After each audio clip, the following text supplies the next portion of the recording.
Bonjour à tous, c'est Jean-Luc Roux sur sa chaîne YouTube. Aujourd'hui, nous allons parler de spatial. Après Ariane 6, l'Europe spatiale s'embrouille sur la constellation Iris 2.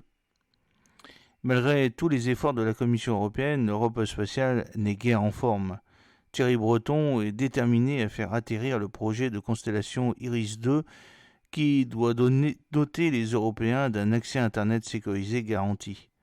En dépit des réticences allemandes, la négociation entre en phase terminale. La constellation Iris 2 doit être multi-orbite, multi-usage, civil, militaire et garantir des connexions cryptées et sécurisées aux États membres de l'Union. La bataille n'est pas tout à fait perdue, mais le secteur spatial européen est certainement mortel, pour paraphraser les propos du président Emmanuel Macron sur l'Union. À la mi-2024, le bilan de la politique spatiale européenne n'est pas rose. L'Europe n'a pas d'accès autonome à l'espace et ses opérateurs historiques dans la construction de satellites et les services spatiaux voient leur marque fondre face à la concurrence de plus en plus féroce de Starlink. La constellation d'Elon Musk commence à leur faire subir le même déclassement que ce qu'a subi le lanceur européen après l'arrivée de la fusée réutilisable Falcon 9.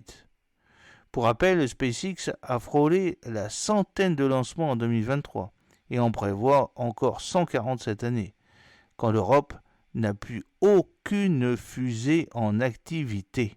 Elle a tiré sa dernière Ariane 5 en juillet 2023 et son petit lanceur Vega a explosé en vol fin 2022 et ne sera de retour qu'à la fin de l'année. In extremis, les États européens ont fini par se serrer les coudes pour sauver le soldat Ariane en acceptant de mettre à nouveau la main au portefeuille. À présent, l'Europe prie en tremblant pour la réussite du vol inaugural d'Ariane 6 prévu cet été.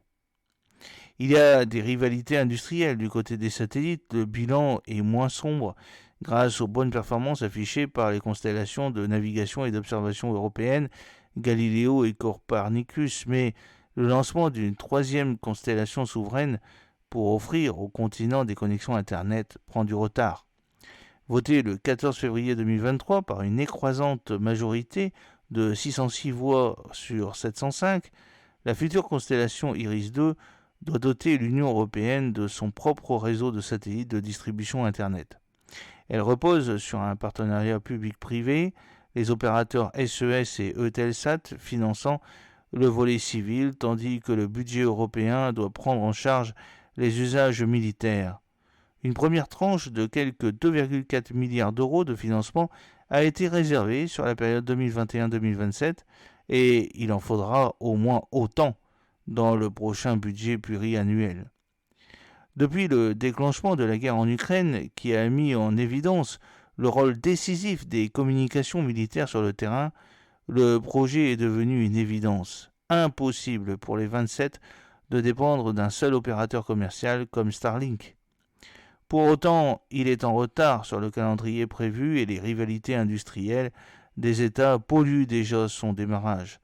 A priori, tout semblait bien parti.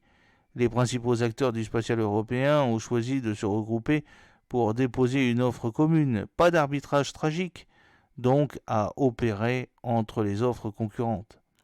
Ils en ont décoré le sapin avec toutes les guirlandes et additionné ceinture et bretelles. Revers de la médaille, les leaders du consortium au premier rang desquels SES, Eutelsat et les fabricants Airbus et Thales Alenia Space n'ont guère pris de risques et ont remis à la Commission européenne une offre boursouflée. Ils ont décoré le sapin avec toutes les guirlandes et additionné ceinture et bretelles, explique un proche du dossier. Ils souhaitent se refaire une santé avec le projet Iris 2 et sont confrontés à des conseils d'administration implacables, ajoute un membre de l'équipe. Résultat, l'offre remise en mars aurait dépassé les 12 milliards d'euros quand l'exécutif européen prévoyait un investissement de moitié. L'Allemagne, qui ne cesse de se plaindre d'un projet qu'elle juge trop français, s'est donc braquée. Le ministre de l'économie Robert Habeck a demandé à Thierry Breton de déclarer l'offre non valide et de reprendre le dossier à zéro. Trop cher, pas assez allemands, pas assez ouvert aux start-up, La liste des reproches a fait bondir à Bruxelles. Thierry Breton a donc rappelé à Berlin qu'un État ne pouvait exercer la moindre interférence dans l'attribution d'un marché public, décidé à 27 et voté par le Parlement européen. Les négociations se poursuivent et on va atterrir sur une offre finale dans les semaines qui viennent, promet-on à Bruxelles. On rappelle aussi à l'intention de Berlin qu'un comité d'évaluation indépendant d'une 50aine de membres supervise de près ce marché. Les négociations sont rudes. Chacun doit faire un pas pour faire décoller ce partenariat public-privé. La Commission européenne doit réévaluer la part du service gouvernemental, les opérateurs privés prendre davantage de risques financiers pour mieux partager les coûts, tandis que les industriels doivent baisser leurs coûts de production. Un industriel parle sur le terrain d'atterrissage autour de 8,5 milliards d'euros, ce que ne souhaite pas confirmer la Commission. En tout état de cause, l'Allemagne a mis un peu d'eau dans son vin.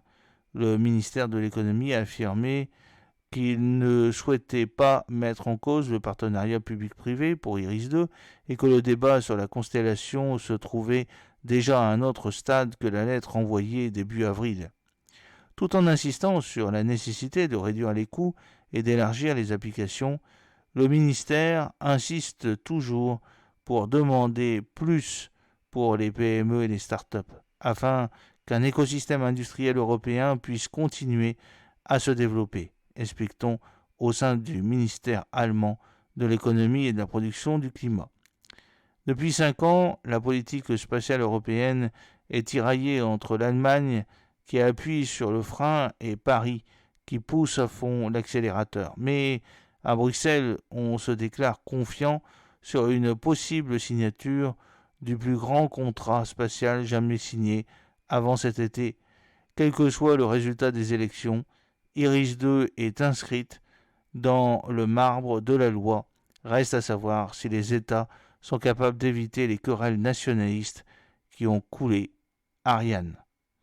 J'espère que cette petite vidéo vous a plu. N'oubliez pas de cliquer sur le pouce pour la promouvoir, de vous abonner si ce n'est pas encore fait et de partager cette vidéo sur vos réseaux sociaux. A très bientôt. Fidèlement, Jean-Luc O.